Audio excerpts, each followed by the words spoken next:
I was having a chat with Steve Dunlop, our next speaker, and recounting a story of a dinner party. Yes, I do occasionally get to dinner parties. And there was a really lovely guy there who spent quite a bit of his life in the Bahamas and, by his own account, a pretty lavish lifestyle. And he decided to tell the story of his bucket list. So I thought, well, this will be interesting, you know, maybe actually Necker Island, I thought, probably. Maybe a trip to the Antarctic or, you know, something really lavish like that. And he said, do you know what's top of my bucket list, Leslie? And I said, no, what's that? And he said, a visit to the Falkirk Wheel. So I thought, well, that's pretty amazing. And actually, isn't that astonishing that Falkirk has become now a magnet for people who are really interested in the clever design and engineering that's created something really quite spectacular that we can all feel truly proud of. So just 14 years ago it was opened. I was there. It rained solidly the entire day, but we were all totally excited. And I know Steve's going to tell you a bit more about what's happening there, but I think in the last year, Steve, you've had your biggest visitor numbers ever. More than 620,000 people went to visit the Falkirk Wheel. Just incredible. Steve is somebody I've known a long time. He is a genuinely inspiring person to be around and to work with.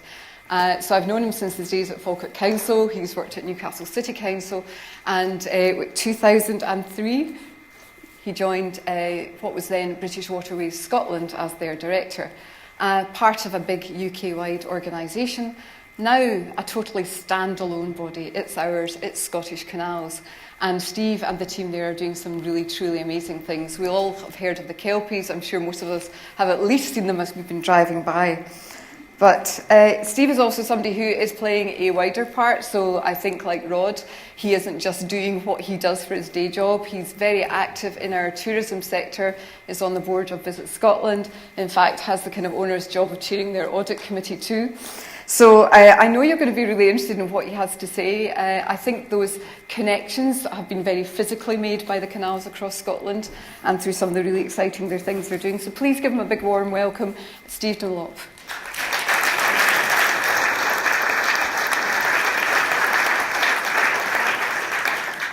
Thank you, Leslie, and I really do wish I had a name like Rod Mountain. How good is that?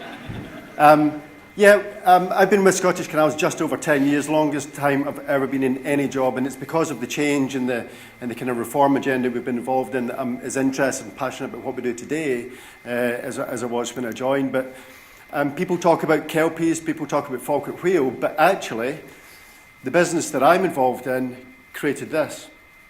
This was 15 years ago. So this was Falkirk 15 years ago. And we, British Waterways, were the organisation that thought that that was okay. So if there's a theme around disruption today, I can tell you that we are pretty excellent at disrupting communities and disrupting places. That's what we did. We were in a business of getting out of the canals in Scotland in 1962. They were failed assets, and we get out of them pretty spectacularly. But we started as entrepreneurs, as innovators. The canals of Scotland were part of the Enlightenment of Scotland. They unlocked Scotland's potential of connecting cities to Europe, in Glasgow, for example, saving Edinburgh and allowing Edinburgh to grow and prosper by connecting it to new coal fields. And it was a private sector enterprise. People queued in London to get a piece of the canal. It was a part of an economic revolution. And that would be a commonplace image in Clydebank, for example, next to the world's biggest factory at the time, Singer. And with these chairs in mind, it was its EasyJet of the day. Unparalleled cheapness. It was the first sleeper service to join Glasgow to Edinburgh, can you believe, in a really slick 7 hours.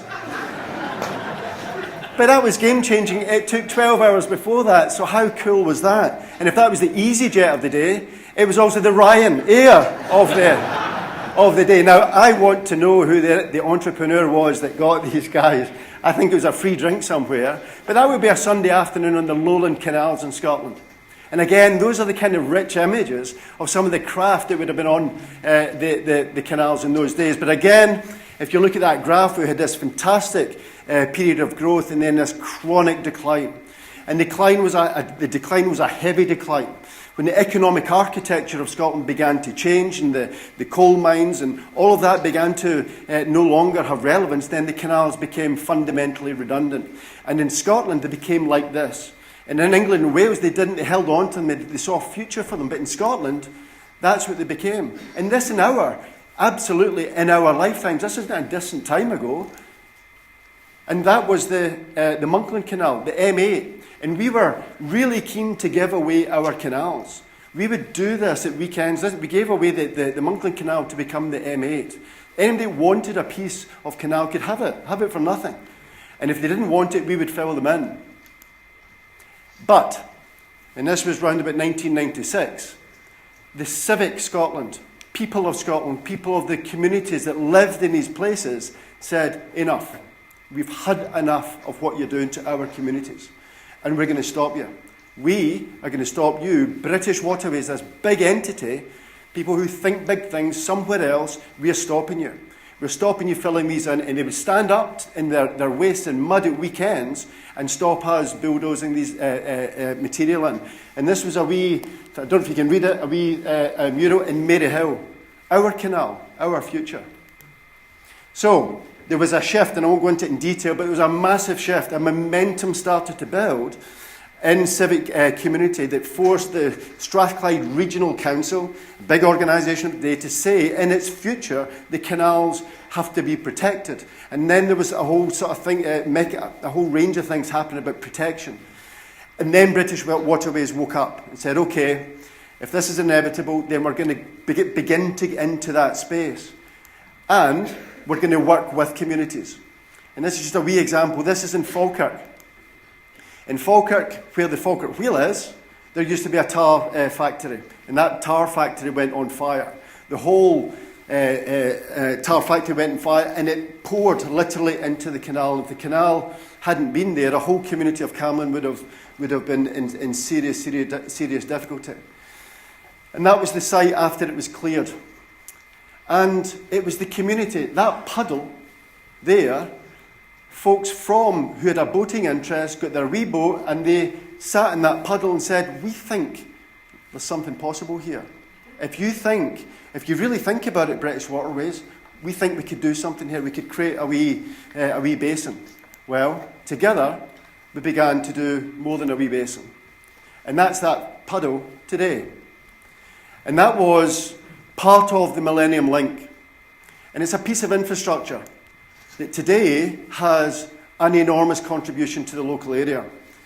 And we talk about engineering and so on, but actually this, for me, is all about placemaking. I was in charge of Falkirk, director of the local authority there, and I did a survey one time and asked folks in advance of this, what do you think, what does it feel like to be a Falkirk Bear? And someone who comes from Falkirk, and they said, well, it's great, but it's a cultural desert. We actually don't feel that proud of our image. Today, if you ask people in Falkirk, they define their sense of place, the children define their sense of aspiration and a sense of civic pride around images like this. And Falkirk Council, I know because I worked for it at the time, made £1 million contribution to this asset, and today it gets £22 million a year in economic benefit in the local area. So when folks say, you were crazy to build the Millennium Link, who on earth would think about building, renewing canals in this modern day and age? Well, we can demonstrate for every single public pound that went in the early days, £5.75 came back out in private sector investment.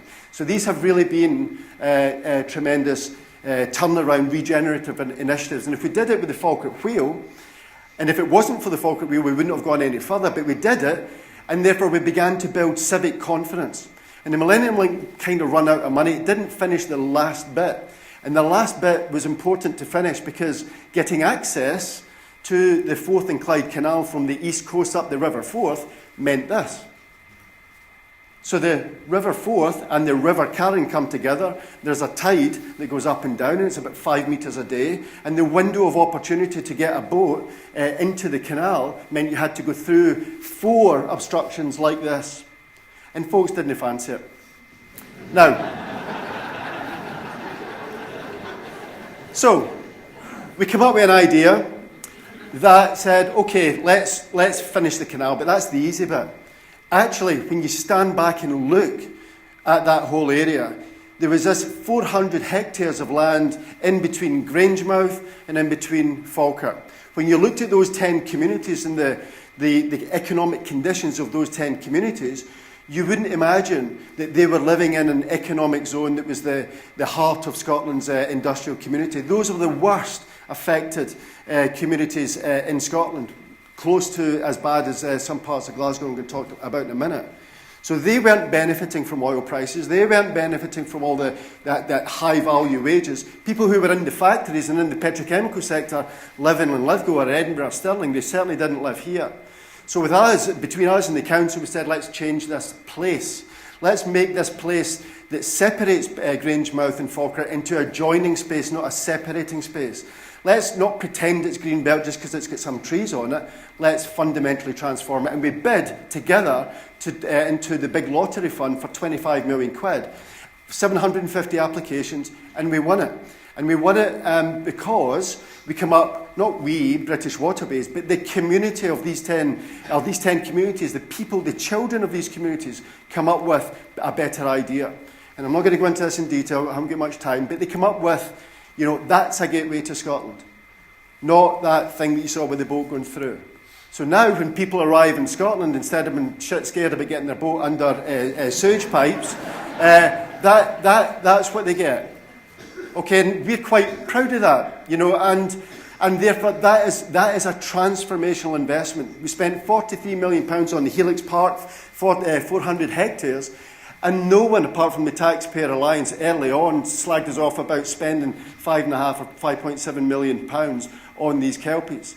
These are now national icons. These are things that begin to define our nation, define our place. When something terrible happens in the world, we light these up in order as a Scottish response to them. So these are things that have absolutely changed people's views of their place. And if you go there, and we thought there might be 400,000 people would go there in the first year, 1.2 million people went there in the first year.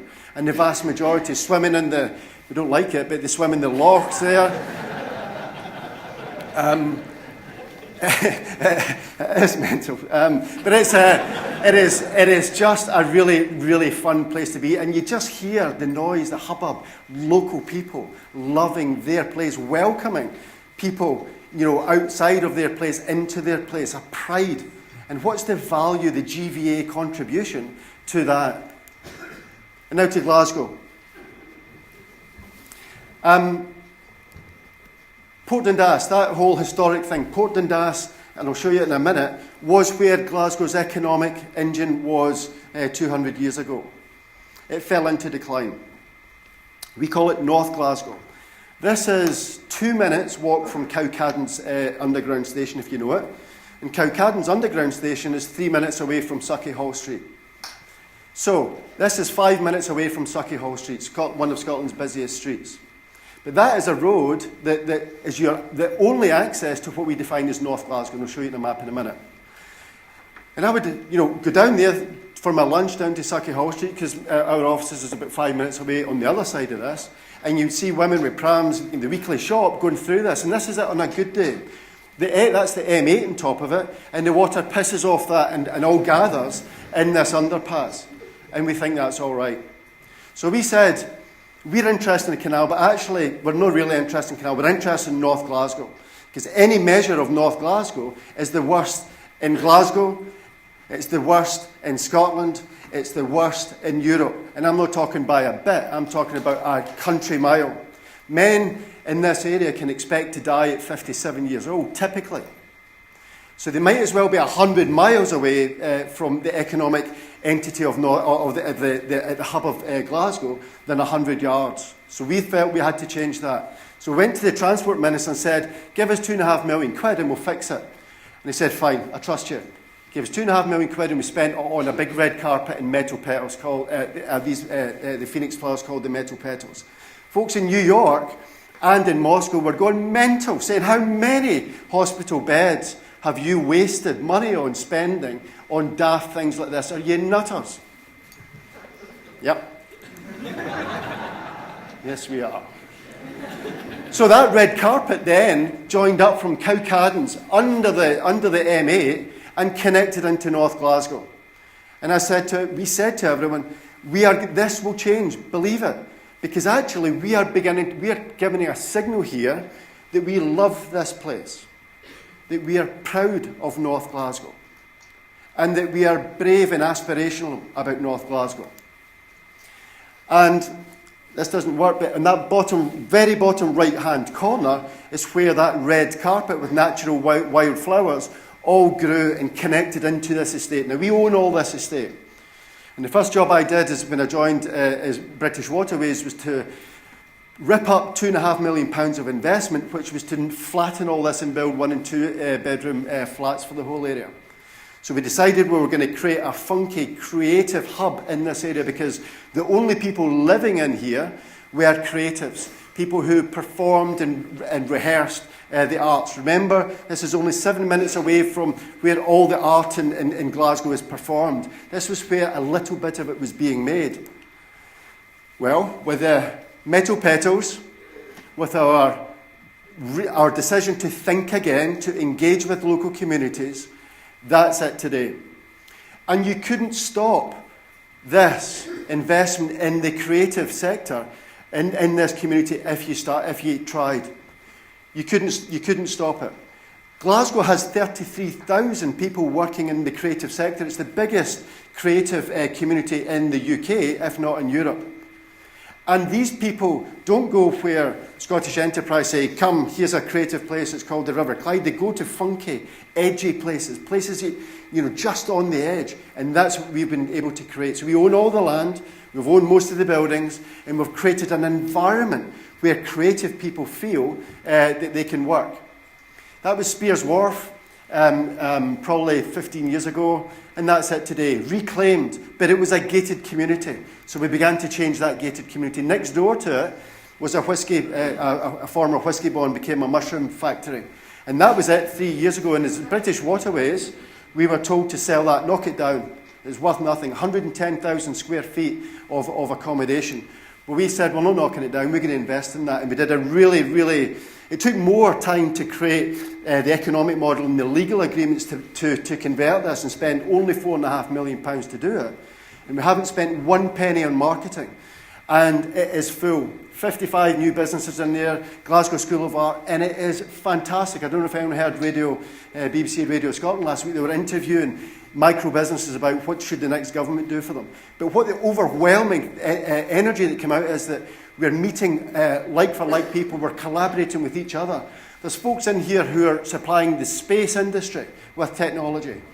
There's a guy in here who makes jeans for Hollywood stars, £1,200 a pair. My bum looks big in them, I'll be honest. And we said to him, why are you in here and not in Hollywood? He says, and we said, is it the 100 megabyte per second, connectivity? No. Is it the easy in, easy out lease arrangements? No. He says, because it's sexy. It's sexy. North Glasgow, being sexy.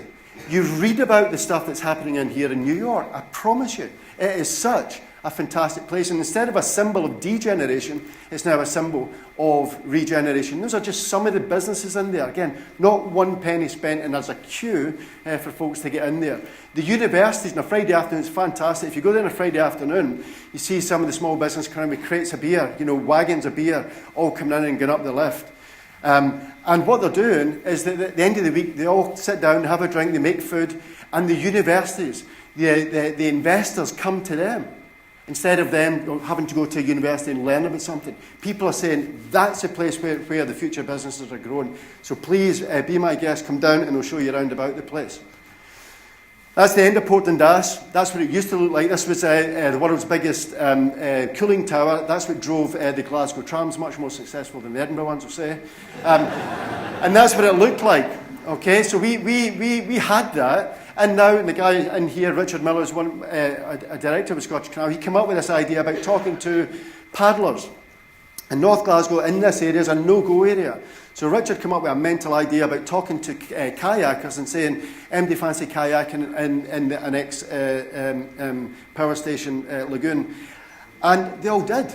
believe it or not, hundreds of them turned up and said, we fancy that. And Richard had a big design for a big fancy building. So we don't want fancy buildings. We normally get changed in our motors. We want something dead cheap. So we built this for £3.6 million, £200,000 of our money, 17 other funders.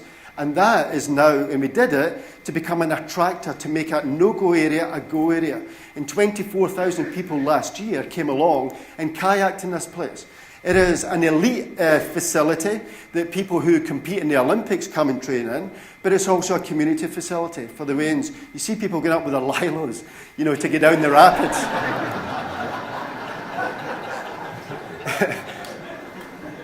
It is crazy, and the women are still with the shopping bags, and as the Waynes are going crazy in there. So I mean, it's a fantastic asset, and what that is doing is, therefore, we've got Spears Wharf as this collective creative community again, fantastic, and we're beginning to join that up literally with the city centre, and we've persuaded, and we've got a fantastic partnership with Glasgow, and we do this in each of our canal areas. But in Glasgow, we've got 1,000 acres. Between Maryhill and down to Port Dundas. We've got 4 areas that we're concentrating on. And this is one of the areas. So this is now getting the full attention from City Deal. So City Deal money is government money and Westminster money, and that's all about restitching infrastructure to make areas begin to grow again. And after the Commonwealth Games, this is the big focus for Glasgow. So we're going to be building 4-lane bridges over the M8, restitching, reconnecting North Glasgow, and it's beginning to happen big time. And what we're doing fundamentally, a number of things, but one of the things is that this whole area above the blue bit, which is the canal, the bit above it, actually has been held back. One of the reasons that it's the poorest area, the lowest birth weight, that all of that sort of stuff is that nobody can buy anything there. Nobody can build a business there because the infrastructure under the ground is full. Scottish Water cannot expand or put any more capacity into their structure. So for about 5 years or so, we're saying, wait a minute, our canal isn't about boats. Folks can be on boats, but 4% of our business is about boats. This is a big piece of water management infrastructure. And what we're saying to the city is, it's yours, it's ours. Scottish Water, it's yours and ours. And together we've come up with a new economic model, a new approach that says, let's start using Smart City, which is this initiative with a metadata sitting in the middle of the city, beginning to control subways, beginning to control road closures, but actually beginning to think about when there's major weather events. So in summary, what we're doing with this initiative called the snappily titled North Glasgow Integrated Water Management System, yeah, beauty. Are any brand folks in here, Leslie? So what we've got is this idea. It's not an idea, it's going to happen. It's going to happen very soon. Is that we're going to build new water bodies in the whole of North Glasgow. So it's going to become a blue space, and that's going to enhance the green space. So again, a no-go, smelly area into a really a beautiful environment area. But that water isn't just to look at and swim or take your lilo in. It's going to be part of a dynamic water management system. That means when we know it's going to rain, and that's the 3rd week in July every year in Glasgow, and when it rains a lot and it floods the place, we know that we can lower reservoirs, we can lower these new water bodies, we can lower the level of water in the canal, and we can gently move that water out of the city. And then we can accept all the new water that's coming into our reservoirs, into the new water bodies that we're creating, and then into the canal. And again, when it's ready, we'll move it out. So no more flooding. Scottish Water's solution is not their fault, but the solution to put a traditional pipe in here was 50 million quid. A pipe almost the size of this room that would be from North Glasgow, under the canal, under the motorway, through the city and into the Clyde. And that was going to be 50 million quid. We are doing this for virtually nothing.